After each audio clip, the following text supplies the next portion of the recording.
Research और innovation पर 1,00,000 करोड़ रुपए का फंड बनाने की घोषणा की गई है। बजट में स्टार्टअप्स को मिलने वाली टैक्स छूट के विस्तार का भी ऐलान किया गया है। साथियों, इस बजट में फिस्कल डेफिसिट को नियंत्रण में रखते हुए कैपिटल एक्सपेंडिचर को 11,11,111 करोड़ रुपए की ऐतिहासिक ऊंचाई दी गई है। अर्थशास्त्रियों की भाषा में कहें तो एक प्रकार से स्वीट स्पॉट है। इससे भारत में 21वीं सदी के आधुनिक इंफ्रास्ट्रक्चर के निर्माण के साथ ही युवाओं के लिए अनगिनत रोजगार के नए अवसर तैयार होंगे। बजट में वंदे भारत स्टैंडर्ड की 40,000 आधुनिक बोगियां बनाकर उन्हें सामान्य यात्री ट्रेनों में लगाने का ऐलान किया गया है। इससे देश के अलग अलग रेल रूट पर करोड़ों यात्रियों में आरामदायक यात्रा का अनुभव बढ़ेगा।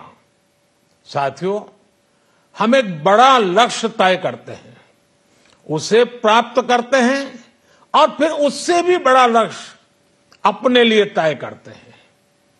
गरीबों के लिए हमने गांवों और शहरों में 4 करोड़ से अधिक घर बनाए। अब हमने 2 करोड़ और नए घर बनाने का लक्ष्य रखा है। हमने 2 करोड़ महिलाओं को लखपति दीदी बनाने का लक्ष्य रखा था। अब इस लक्ष्य को बढ़ाकर 3 करोड़ लखपति दीदी बनाने का कर दिया गया है।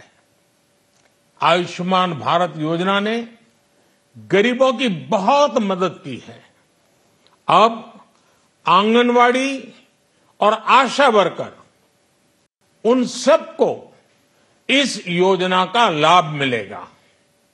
साथियों, इस बजट में गरीब और मध्यम वर्ग को एम्पावर करने, उनके लिए आय के नए अवसर बनाने पर भी बहुत जोर दिया गया है।